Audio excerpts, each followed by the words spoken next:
जय श्री राम। रामायण से आज कथा का विषय है दशरथ जी और भगवान शिव का संवाद। जब राजा दशरथ कोप भवन में थे, माता कैकेयी को मना रहे थे, तो उन्होंने कैसे भगवान शिव की आराधना की थी अपनी जान बचाने के लिए और राम जी को मनाने के लिए कि वो बन न जाए। तो आज हम इस पर चर्चा करेंगे।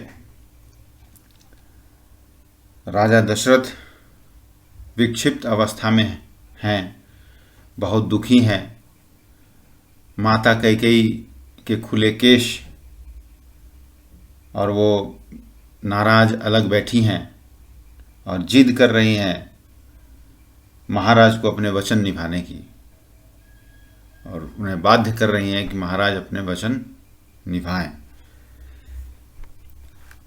अब महाराज दशरथ सोच रहे हैं कि इतने देर में अब तक वो मान नहीं रही, इतने देर से मैं मना रहा हूँ कि मान जाओ और अपने हठ को त्याग दो, विनती कर रहा हूँ, लेकिन नहीं मान रही।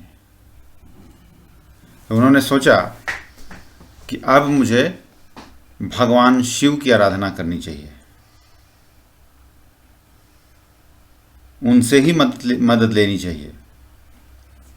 इसलिए भगवान शिव की आराधना करने लगे, उनसे उनकी विनती करने लगे।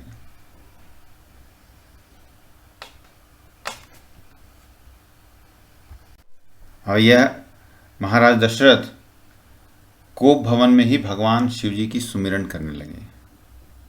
यहाँ लिखा है, ऐ सुमिरी महेश कहा निहोरी, विनती सुनहि सदा शिव मोरी। महाराज दशरथ भगवान शिव की आराधना करने लगे, उन्हें पुकारने लगे। अब कैलाश पर्वत पर भगवान शिव जी हैं। महाराज दशरथ की पुकार सुन रहे हैं और वो कह रहे हैं कि हे भगवान शिव, आज आप मेरी मदद करें, मैं मरने जा रहा हूँ। आज अगर आप मुझे जिंदा देखना चाहते हैं तो मेरी मदद करें और दशरथ को बचा लो।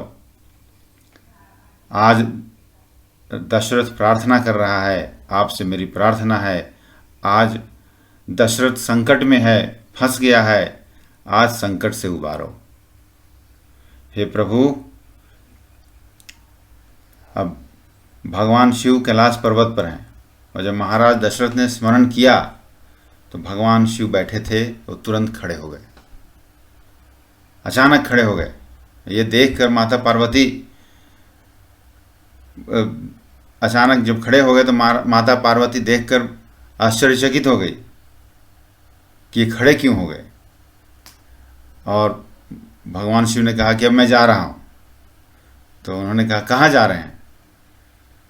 तो अयोध्या। पार्वती जी ने कहा कि एकाएक अयोध्या कैसे जाना, कैसे हुआ? भगवान शिव ने कहा, अयोध्या का सम्राट जिंदगी और मौत की लड़ाई लड़ रहा है। सम्राट इस समय संकट में फंसा हुआ है, आज मुझे पुकार रहा है, विलंब हो जाएगा तो बहुत बड़ा खतरा हो जाएगा, इसलिए मुझे जाने दो, मैं जा रहा हूं।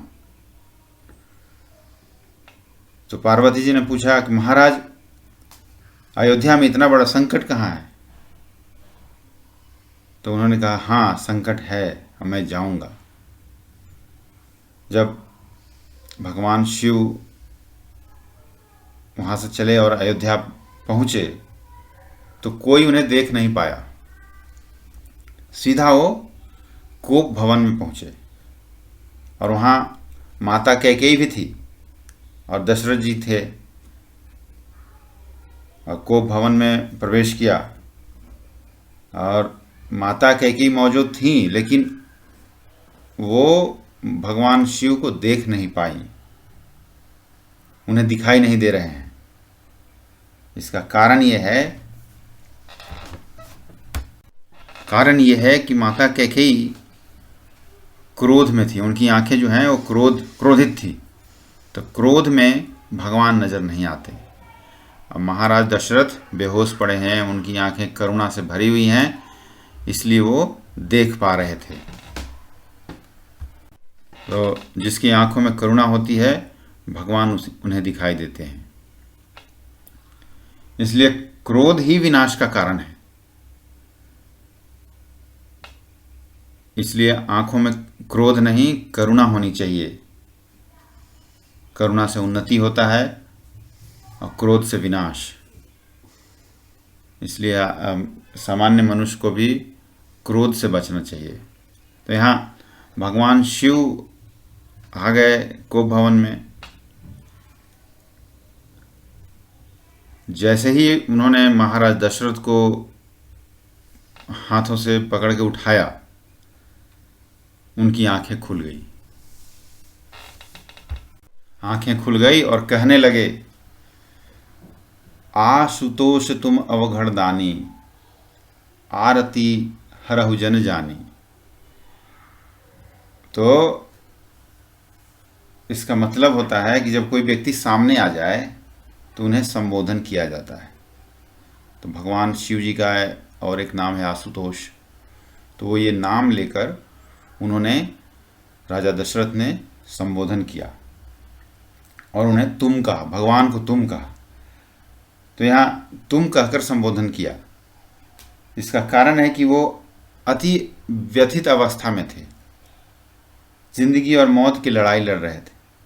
इसलिए शिष्टाचार का यहाँ कोई मतलब नहीं, वो शिष्टाचार भूल गए।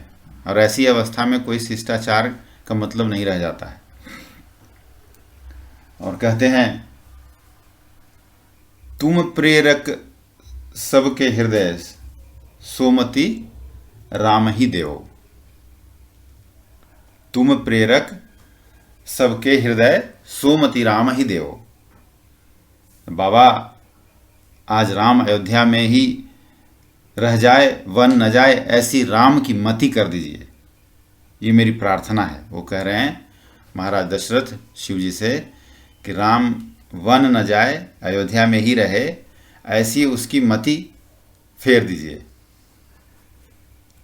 तो भगवान ने कहा, कोई बात नहीं, ये तो छोटी सी बात है, हो जाएगा। कहा, धैर्य धारण कीजिए। अब भगवान शिव की बात सुने, राम जी ने सुना।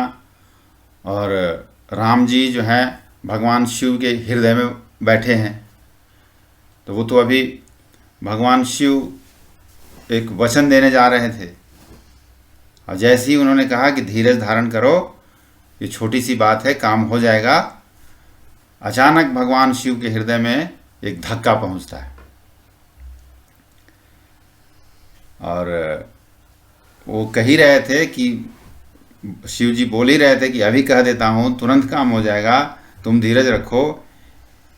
इतना कहते ही जब भगवान राम ने शिव जी के हृदय में धक्का दिया, क्योंकि ये विदित है कि भगवान राम शिव जी के हृदय में वास करते हैं, और उन्होंने कहा कि सब गड़बड़ हो जाएगा, ये आप क्या कर रहे हैं, या आप क्या करने आ गए। राम जी ने कहा, हमारी 1% भी इच्छा नहीं है कि मैं अयोध्या में रहूं, यहाँ रहने की मेरी कोई इच्छा नहीं है। आप पिताश्री की करुणा देखकर भावुकता में आप अपना संतुलन मत खो दीजिए, आप अपना संतुलन खो रहे हैं। अगर ऐसा हुआ तो सारा का सारा संतुलन बिगड़ जाएगा। और जरा सी असावधानी बरती और भावुकता में आकर मुझे बाध्य कर दिया और कहीं वचन दे दिया पिताश्री को, तो फिर धर्म संकट आ जाएगा राम के सामने। ये क्या सोच रहे हैं और क्या कहने जा रहे हैं आप। भगवान राम ने ये प्रेरणा शिव जी को दिया।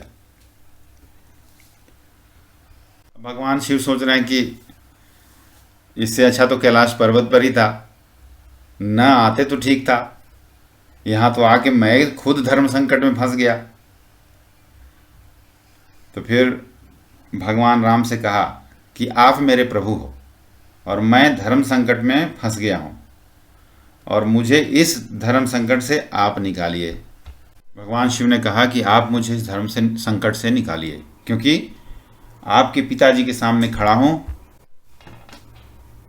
और उनकी मनोदशा देख रहा हूं, और अगर जरा सा मैं कहता हूं कि नहीं नहीं मैं असमर्थ हूं, तो पिताजी के प्राण अभी अभी निकल जाएंगे।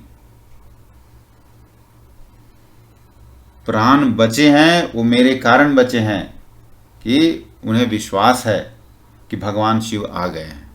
अब उन्हें विश्वास हो गया है कि भगवान शिव आ गए हैं, हमारा मनोरथ पूरा हो जाएगा।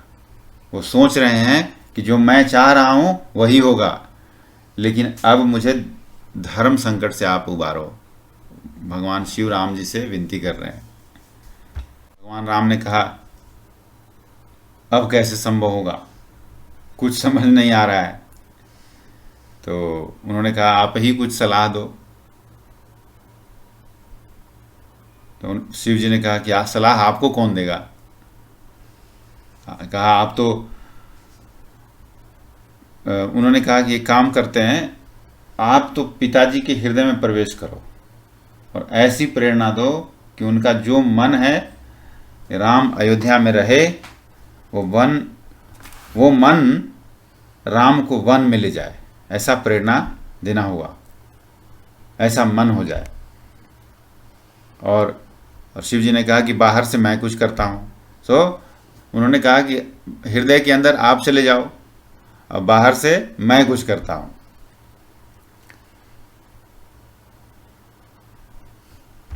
इसलिए उन्होंने कहा कि आप अंदर चले जाओ, आप अंदर से संभालो और बाहर से मैं कंट्रोल करने की कोशिश करता हूँ। लेकिन अंदर से जब प्रभाव नहीं पड़ेगा, तब जब तक अंदर से प्रभाव नहीं पड़ेगा तब तक बाहर से प्रभाव कुछ नहीं होगा, क्योंकि आदमी के अंतर मन को बदलना चाहिए, तभी प्रभाव पड़ता है, परिवर्तन आएगा। तब जब अंदर से प्रभाव पड़ेगा, अंतर मन से प्रभाव पड़ेगा, तभी परिवर्तन आएगा। यही उन्होंने सोचा, क्योंकि बाहर से कोई कितना भी प्रयास कर ले, अंतर मन परिवर्तन नहीं होता। अब ये भगवान राम की लीला है। भगवान शिव की प्रेरणा से वो आज अपने पिता के हृदय में प्रवेश कर रहे हैं, और जैसे ही प्रवेश किया, भगवान शिव ने कहा दशरथ जी से, महाराज दशरथ से कहा कि एक बार विचार कर लो, अगर अयोध्या राम में रहते हैं तो तुम्हारा लोक भी बिगड़ जाएगा और परलोक भी बिगड़ जाएगा। ये उन्होंने महाराज दशरथ को कहा कि एक बार विचार कर लो। तो दशरथ जी ने कहा अजस होई जग अर सुजस न साऊं, नरक परो पर सुरपुर जाऊं। उन्होंने कहा भले ही मुझे नरक मिल जाए, भले ही अपजस मिल जाए, सब लेने को तैयार हूं, लेकिन मेरा राम मेरे आंखों से दूर न जाए। नरक की चिंता नहीं है मुझे, अपयश की चिंता नहीं है। भगवान शंकर कह रहे हैं प्रभु ये क्या कर रहे हैं, असर तो बिल्कुल नहीं हो रहा है। दशरथ जी के वचन को सुनकर कह रहे हैं प्रभु कोई असर नहीं हो रहा है, अंदर से कोई प्रयास नहीं हो रहा है। उन्होंने पूछा कि अंदर से कोई प्रयास नहीं हो रहा है क्या?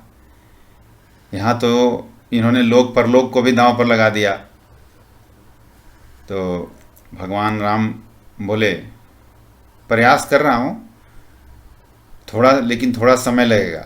जैसे कहा जाता है कोई दवाई खाए तो थोड़ा समय लगता है ना उसको असर आने में, तो उसी तरह उन्होंने कहा प्रयास कर रहा हूँ, थोड़ा समय लगेगा, धीरे धीरे असर होगा। आप बाहर से दबाव बनाए रखिए, अब पूरा प्रयास कीजिए। भगवान शिव ने फिर कहा हे दशरथ, तुमने लोक परलोक का त्याग किया लेकिन विचार नहीं किया। एक बार विचार करके देखो, कोई भी कार्य करने से पहले विचार करना चाहिए।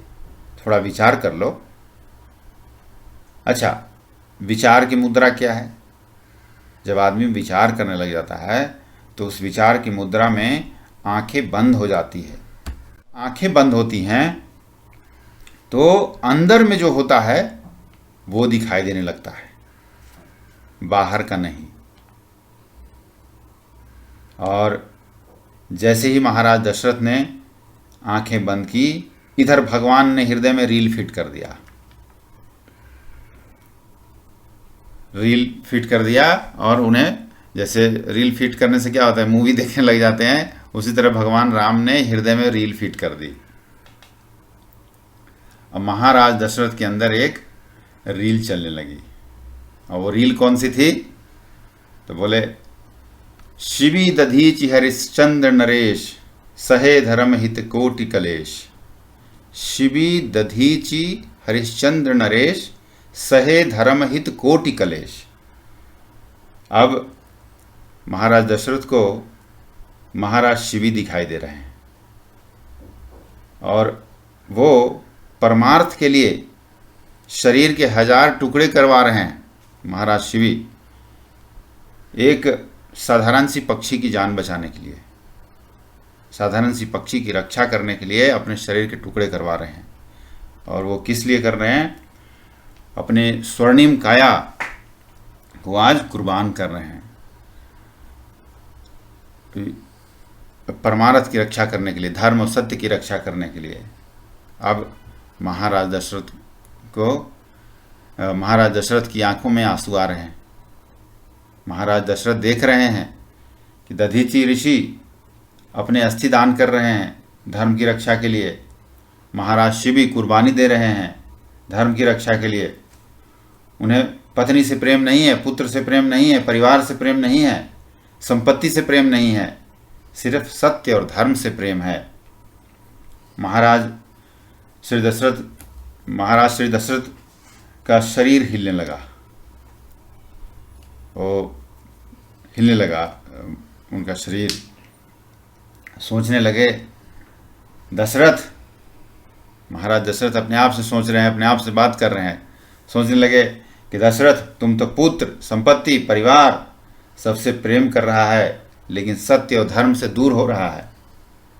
वो अपने मन ही मन में सोच रहे हैं और अपने आप से पूछ रहे हैं कि तुम धर्म और सत्य से दूर हो रहा है, पुत्र, संपत्ति, परिवार, इन सब से तेरा प्रेम है। क्योंकि महाराज दशरथ की परिकल्पना ये है, उनकी परिकल्पना ये है कि मेरा राम सोने के पालने में झूमता रहे, मेरा राम अयोध्या के अंदर रहे, चारदीवारी में रहे, अयोध्या से बाहर न जाए, स्वर्णिम सिंहासन पर बैठा बैठा राज्य संचालन करे और मैं देखता रहूं। लेकिन धर्म कह रहा है, दशरथ, ये राम सोने की पालने झूलने वाला नहीं है। धर्म कह रहा है, ये राम मणि जटित अंगड़ाई पर चलने वाला नहीं है, ये राम अयोध्या की 4 दीवारी के अंदर रहने वाला नहीं है। ये राम सोने के सिंहासन पर बैठने वाला नहीं है। धर्म कह रहा था, ये राम तुम्हारे अयोध्या के राजमहलों से लेकर सबरी और निषाद की झोपड़ी तक पहुंचने वाला राम है, गिद्ध का उद्धार करने वाला राम है, गिरिवास वनवासियों का कल्याण करने वाले राम हैं। राम को तुम अयोध्या के 4 दीवारी के अंदर प्रतिबंधित मत करो। तो ये अंतर मन में महाराज दशरथ विचार कर रहे हैं, और ये धर्म कह रहा है उनकी। ये श्री राम का जन्म ही धर्म की रक्षा के लिए हुआ है। अब उनके आंखों से आंसू गिर रहे हैं। उसी समय भगवान शिव ने कहा, यहाँ देखना है, भगवान राम ने उनके हृदय में बैठकर असर किया। अब उनका हृदय धीरे धीरे बदलने लगा। भगवान शिव फिर कहते हैं कि क्या सोचा, राम जी अयोध्या में रहें या वन में जाए? उन्होंने प्रश्न किया महाराज दशरथ से। तो दशरथ जी ने कहा कि कुछ पल और, कुछ क्षण और मौका दीजिए, थोड़े देर और मौका दीजिए, थोड़ा और विचार करता हूँ। तो शिव जी बोले, ठीक है, समय ले लो, कोई बात नहीं है, जल्दीबाजी नहीं है, थोड़े और समय ले लो। तो भगवान शंकर प्रभु से कहते हैं असर तो हो रहा है, नहीं तो ये तो मौका ही नहीं दे रहे थे पहले, लेकिन अब मौका दे रहे हैं, असर हो रहा है। शिव जी ने कहा और समय ले लो, और दशरथ जी जैसे दोबारा आंख बंद कर दिए। जैसे ही दोबारा आंख बंद किए, इधर राम जी दूसरा रील चला दिए, और वहाँ उनके आंखों के सामने राजा हरिश्चंद्र वाली जो रील है वो चला दी। उनकी आंखों के सामने राजा हरिश्चंद्र का दृश्य सामने आ गया, और वो भी ऐसा कि राजा हरिश्चंद्र का सिंहासन वाला नहीं, राज सिंहासन वाला नहीं। राजा हरिश्चंद्र को देख रहे हैं कि अपने पत्नी और पुत्र के साथ काशी के बाजार में खड़े हैं, अपने आप को बेच रहे हैं, और महर्षि विश्वामित्र बेचवा रहे हैं। ये रील भगवान राम ने उनके हृदय में चला दिया। तो वो देख रहे हैं कि राजा हरिश्चंद्र स्वयं बिक गए, पति पत्नी को बेच डाला सिर्फ धर्म और सत्य की रक्षा करने के लिए।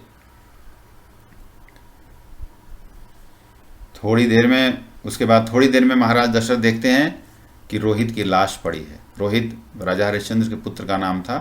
रोहित की लाश पड़ी है, और वो उसे देखने कोई आ नहीं रहा है, विश्वामित्र के डर से कि अगर कोई चले जाए कंधा देने तो विश्वामित्र उसे श्राप दे देंगे, तो कोई देखने नहीं आ रहा है। तो तारा स्वयं आती है। तारा राजा हरिश्चंद्र की पत्नी का नाम था। तारा स्वयं आती हैं और रोहित को गोद में उठाकर और अपने आंचल से कपड़े फाड़कर, क्योंकि कफन खरीदने तक के पैसे नहीं थे उनके पास, तो ढक देती हैं अपने आंचल से और गोद में उठाकर शमशान की तरफ ले जाती। और यहाँ एक माँ रोते रोते अपने पुत्र को उठाकर, पुत्र के लाश को उठाकर शमशान की तरफ चली जाती है। पैसा नहीं है, कफन भी नहीं खरीद सकते, तो उन्होंने अपने आंचल को फाड़कर अपने पुत्र को लपेट दिया। कोई साथ नहीं जाना चाहता, क्योंकि विश्वामित्र जी का भय है। महाराज दशरथ ये बात देख रहे हैं, ये घटना, कि एक राजकुमार की लाश बिना कफन के जा रही है, कोई साथ देने वाला नहीं है। एक माँ बेटे की लाश लेकर जा रही है। रोते रोते तारा रोहित की लाश लेकर पहुंची। दशरथ जी की आंखें बंद हैं और यह सब दृश्य देख रहे हैं। वहाँ पर शंकर भगवान खड़े हैं, और ये कोप भवन की बात है। इधर लाश दफन करने वाली थी, इधर लाश दफन करने ही वाली थी, उधर से हरिश्चंद्र जी आ गए और बोले खबरदार, बिना कर लिए शव को दफन नहीं करने दूंगा। अब उनकी ड्यूटी क्या थी, तो एक डोम के यहाँ नौकरी करते थे, और उसने इनकी ड्यूटी शमशान घाट पे लगा रखी थी। इनका काम था सभी से कर वसूल करना, जो वहाँ पे लाश जलाने या दफन करने आए, कर वसूल करना। तो ये अपने पत्नी से अपने पुत्र के लाश को दफन करने के लिए कर मांग रहे हैं। अब तारा उनके चरणों में गिर पड़ी। कहते हैं, ऐसे कहा जाता है कि विपत्ति में संबंध को ठुकरा दिया जाता है, लेकिन विपत्ति में भी पति पत्नी के संबंध और पुत्र के संबंध नहीं ठुकराया जा सकता। तारा ने कहा कि आखिर ये विपत्ति मुझे मिली है कैसे? आपके ही कारण तो ये विपत्ति मिली है ना, और आज आप भूल गए कि मैं आपकी पत्नी हूँ, और ये आपका पुत्र की, ये आपके ही पुत्र की लाश है, और बिना कफन की लाश है, क्योंकि हमारे पास पैसे नहीं हैं। महाराज दशरथ देख कर रो रहे हैं, सोच रहे हैं कि अभी तक तो मैं सिर्फ इतिहास में पढ़ा था, लेकिन अब तो मैं अपने आँखों से, नेत्रों से देख रहा हूँ। और दिखाने वाले भी कौन थे? तो स्वयं राम। और जब व्यक्ति अपने अंतिम अवस्था में, मरणासन्न अवस्था में होता है, तो उसकी आँखों के सामने पाप और पुण्य के रील घूमने लग जाता है। वो ये सोचने लगता है कि मैंने क्या पाप किया, मैंने ये पाप किया, मैंने वो पुण्य किया। ये सारी चीज़ें घूमने लगता है और आँखों के सामने। उस समय सब कुछ होते हुए भी सिर्फ आदमी को, मनुष्य को पाप और पुण्य के कर्म दिखाई देते हैं, और उसी समय पश्चाताप होता है। अब महाराज दशरथ देख रहे हैं कि शमशान पर पुत्र की लाश है, तारा बिलख रही है, अब कर कहाँ से लाएं? और जब कफन के भी पैसे नहीं है तो कर कहाँ से लाएं? कह रही है कि पहचान नहीं रहे, मैं आपकी पत्नी हूँ और ये आपका पुत्र है। तो हरिश्चंद्र ने कहा कि मुझे भ्रमित मत करो, मुझे सत्य से दूर मत करो। मैं जानता हूँ कि तुम मेरी पत्नी हो, और यह भी जानता हूँ कि मेरा पुत्र है, लेकिन सुन तारा, यह हरिश्चंद्र पत्नी का त्याग कर सकता है, पुत्र का त्याग कर सकता है, लेकिन सत्य और धर्म का त्याग नहीं कर सकता। भले ही इसके लिए कुछ भी खोना पड़े, कुछ भी त्याग करना पड़े, सत्य और धर्म का त्याग नहीं कर सकता। दशरथ जी देखकर ये दृश्य देख रहे हैं और रो रहे हैं, और अपने आप से कह रहे हैं कि पुत्र के पीछे धर्म का त्याग कर रहा हूँ। अपने आप से अब कह रहे हैं कि पुत्र के पीछे धर्म का त्याग कर रहा हूँ, ये सोच रहे हैं। और उनकी आंखें खुल गई। तो फिर भगवान शंकर ने फिर कहा, ये क्या सोचा? ये लिखा है, असमन गुनय राव नहीं बोला, पीपर पात सरिसमन डोला। पीपल के पत्ते की तरह महाराज दशरथ का मन डोल गया। पहले मन था कुछ और, अब मन बदल गया। इसका अर्थ है कि मैं सत्य और धर्म को पुत्र मोह में नहीं त्यागना चाहता हूँ। अब उनका मन बदल गया, पुत्र मोह में सत्य और धर्म को नहीं त्यागना चाहते हैं। अब मन बदलने का मतलब है कि पहले मन था राम अयोध्या में रहे, अब मन है कि राम धर्म का पालन करे और वन जाए, लेकिन वो मौन हैं, कुछ बोल नहीं रहे हैं। तो कहा गया है कि मौन स्वीकृति लक्षणम, मौन का अर्थ है स्वीकृति देना। इस तरह से महाराज दशरथ का मन बदल गया और उन्होंने स्वीकृति दे दी राम जी को वन जाने के लिए। उसके बाद आगे की जो घटना हुई उसकी चर्चा फिर करेंगे कि राम जी के वन जाने के विभिन्न कारण क्या थे, उसकी चर्चा फिर करेंगे। आज कथा यहीं पर समाप्त होती है। जय श्री राम। ओम नमः शिवाय।